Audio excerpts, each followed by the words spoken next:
Hey friends, today I'm going to attempt to put a hitch receiver on my Subaru Crosstrek. Never done it before, so this could be an interesting experience.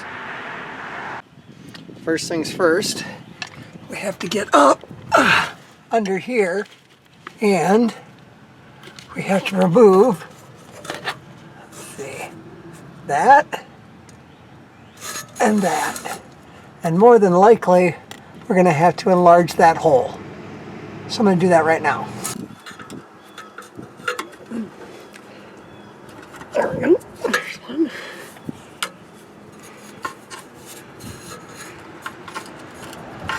And there's the next one. This does not fit in there, so I'm just going to have to expand it a little bit. Me neither. Okay. So, it seems like you'd make a hole that was bigger, or you'd make these that were smaller. Either way. Oof. I bet people are going to laugh at me because there's got to be a much better way of doing this than what I'm doing. Let's test that.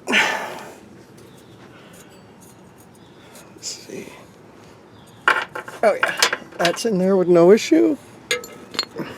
What I have to do is take this fish wire and I'm going to put it through here and then bring it out here. This is the part that I have the least confidence in doing properly the first time. I guarantee you. I'm not even the smartest person under this car right now.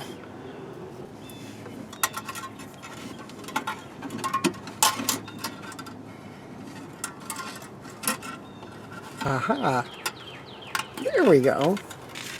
Now that that's through, we're going to put the square hole spacer on it first, which is this guy. Then we're going to put, we'll put the carriage bolt, and hopefully you can see this. What I'm doing here is tightening the carriage bolt. I don't know if you can see that. Perfect. Alright, now what we have to do, hopefully you can see, I've got the square hole spacer that's going in here. Oh, there it goes. It's in. Okay. I'm going to make sure you can see that. Alright, so I put it in the back hole, and now I'm simply going to pull, and theoretically, look here, theoretically it'll pull right out here, which is exactly what it did. Yes. Okay, leave this attached. Alright, so carriage bolt screwed in, goes inside there. Extremely tasty square hole spacer. Blech.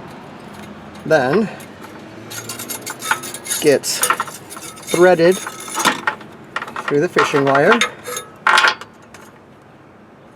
and don't be done, it gets pushed up through there also. There we go, and then that pulls down like that. Yes. Alright, now we repeat the process on the other side, and it'll be like a million times easier because I've already done it once. Alright friends, now I'm at the stage where it would really help to have a friend here, because I have to lift this up that way while I'm hooking it up that way. We'll see how it works, but I have an amazingly solid structure that I'm going to put underneath to try to prop it up. But it would be much more helpful to have a friend. It's not that I don't have friends, just not right here. We are currently in the what could go wrong part of this job.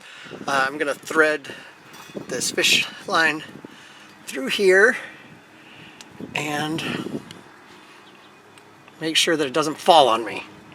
Alright, now all we got to do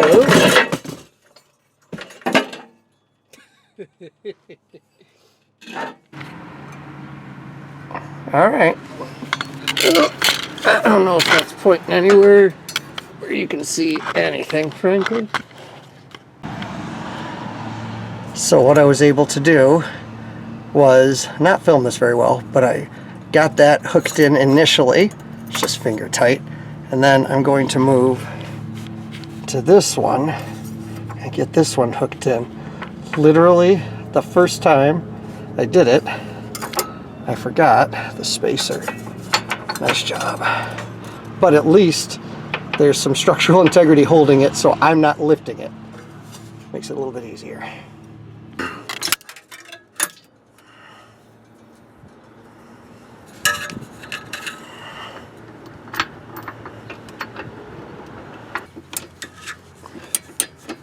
I have to get an extender for my torque wrench, and you want to make sure that you get it at, I think it's 58 pounds. I'm going to double check though.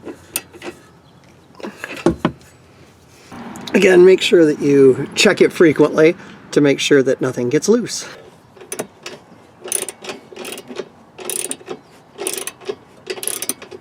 Alright guys, here's what it looks like on the back of the Subaru Crosstrek. Kinda snazzy. A little excited about that. I'll test it out with my bike rack.